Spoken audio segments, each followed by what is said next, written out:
Ok, nuevamente, ¿cómo están? Vamos a continuar con nuestro programa de introducción al estudio del derecho. Estábamos analizando diversos subtemas de lo que es el tema número 1, generalidades del derecho, y bueno, pues vamos a darle continuidad a nuestro programa con el subtema 1.3 denominado diversas teorías acerca del derecho. ¿Ok? Bueno, vamos a comenzar por considerar cómo funcionan o hacia dónde se dirigen estas teorías de lo que es el derecho. Vamos a partir por la tesis de este autor Bernardo Winscheid, el cual en su teoría menciona que el derecho subjetivo es un poder o un señorío que emana de la voluntad. ¿De la voluntad de quién? Pues desde luego del ser humano.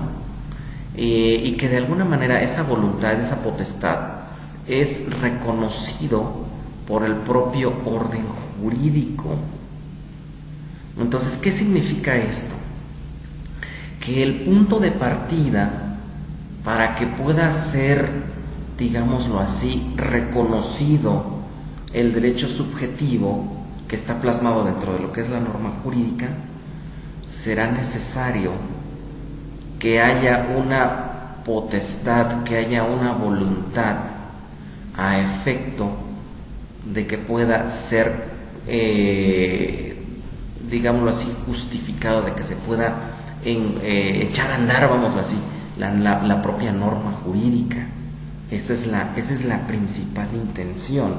Que en otras palabras, si vamos a suponer, si A le debe a B un dinero por un negocio que realizaron, pero digamos que A no quiere pagarle a B, bueno, pues existe una norma jurídica que señala que aquella persona que no cumpla una obligación, pues tendrá la otra parte el derecho de hacer valer el cumplimiento de esa obligación bajo los medios legales correspondientes.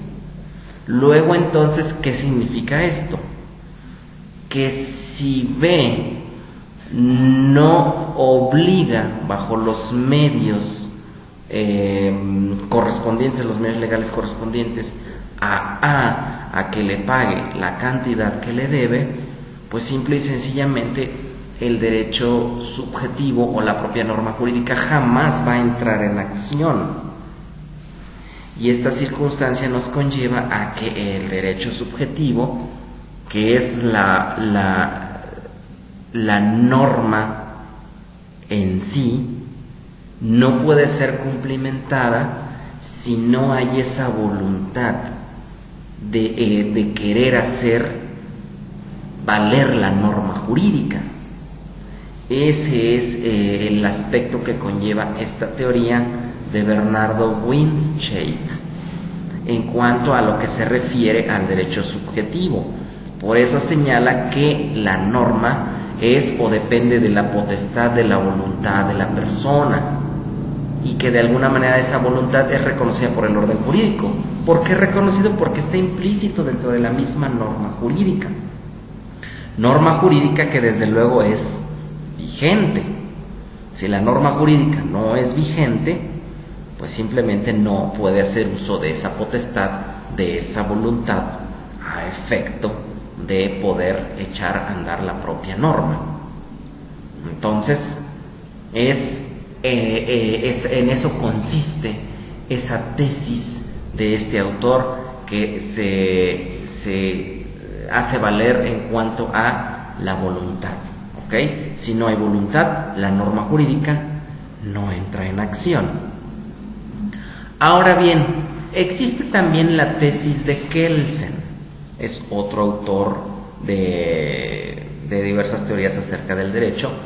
En cuanto él es fiel al lema de la pureza metódica, y sostiene que el derecho subjetivo debe de estudiarse de acuerdo con un criterio exclusivamente normativo y formal, haciendo total abstracción de los elementos de carácter psicológico que en el mundo de los hechos puedan corresponder a las normas de derecho existente.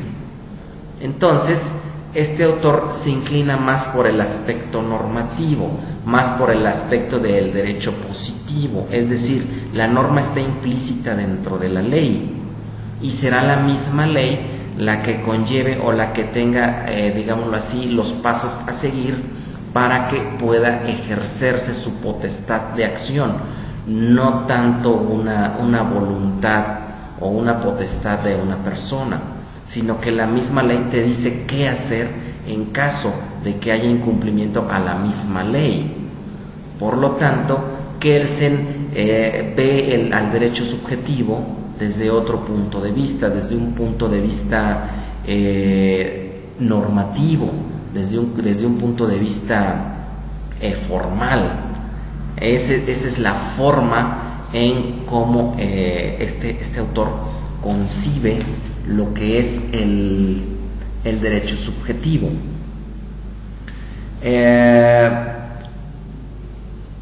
Ahora bien, existen también otras teorías que criticaron duramente a lo que fue la teoría de Bernardo Winscheid, que ya lo acabo de señalar, y entre ellas está la teoría de Kelsen en su obra Problemas capitales de la teoría jurídica del Estado de 1911, que critica severamente la teoría de la voluntad, la potestad de la voluntad, y en el cual sostiene que el derecho subjetivo no precisamente corresponde a la potestad de una voluntad, sino que más bien comprende una especie de interés, un interés jurídicamente protegido.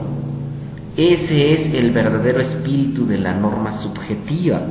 Así es como lo concibe este autor Hans Kelsen. ¿Por qué señala que la norma jurídica, que el derecho subjetivo no comprende o no debe de corresponder a una voluntad? Bueno, no corresponde puesto que existen normas jurídicas que no necesariamente tenga que ir la parte afectada hacia la autoridad correspondiente para poder hacer uso de la norma jurídica. Tal es el caso de las normas de derecho penal.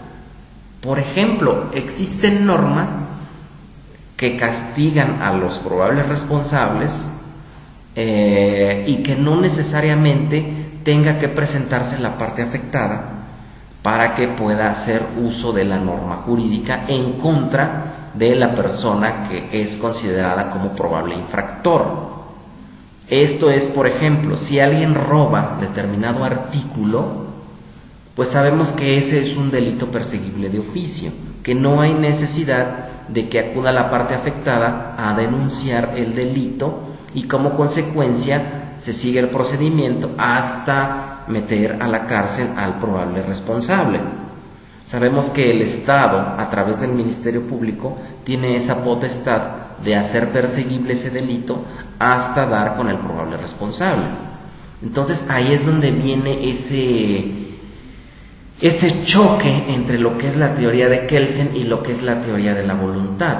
Entonces Kelsen se inclina más al aspecto del interés jurídicamente protegido por la norma, es decir, cuál es el interés que protege la norma jurídica. En el caso de robo, que es materia penal, pues el interés que se está protegiendo es el patrimonio de las personas, a efecto de que ningún individuo pueda sacar provecho del patrimonio ajeno y como consecuencia engendrar un lucro indebido. Entonces, esa es una de las principales acepciones que se contraponen a la teoría de la voluntad, es decir, no necesariamente tiene que ir el individuo afectado a hacer uso de la norma jurídica, sino que muchas veces la propia norma encierra un interés que está jurídicamente tutelado por el propio Estado, y que el Estado, a través de los medios de coerción correspondientes, ejercerá su potestad de mando a través del poder que le confiere el mismo Estado, es decir, el propio poder, digámoslo así, judicial, el poder que encierra el principio de legalidad. O sea, sí te voy a castigar a ti probable responsable, pero vas a ser sujeto a un procedimiento, ¿ok? Pero no necesariamente tuvo que involucrarse una persona que te pudiese haber denunciado para que yo, Estado, tenga la potestad de iniciar ese procedimiento. ¿Por qué? Porque el valor que encierra la norma jurídica conlleva un interés, el interés de proteger al Estado, a la ciudadanía, a la sociedad, ¿ok? Entonces ahí ese es el aspecto en el cual versa esta teoría del interés de Hans Kelsen, que, como ya les había yo comentado, se contrapone rotundamente a la teoría de la voluntad del autor Winscheid, ¿ok? Espero que les haya quedado pues claro estas diversas teorías de lo que es el derecho, teorías que más que nada se inclinan hacia lo que es los problemas que se abordan dentro del derecho subjetivo, ¿ok? Esos son los aspectos que de alguna forma es el tema de estudio. Es decir, el derecho subjetivo no es posible si no existe un derecho objetivo. En pocas palabras, el derecho objetivo es la norma que da la facultad, y el derecho subjetivo es la facultad concedida por la norma. Esa es la gran diferencia. Y las teorías de las que nosotros hemos hablado, que corresponden desde luego al derecho, sí son dentro del campo jurídico, pero desde el punto de vista subjetivo, desde el punto de vista subjetivo de las normas. Ese es el campo de acción del cual nosotros estamos hablando, ¿ok? Entonces, este es el panorama que conlleva a las teorías que de alguna forma encierran el campo de lo jurídico, el campo del derecho, desde el punto de vista subjetivo, ¿ok? Bueno, muchas gracias, compañeros. Nos seguiremos viendo en la próxima sesión. Hasta luego.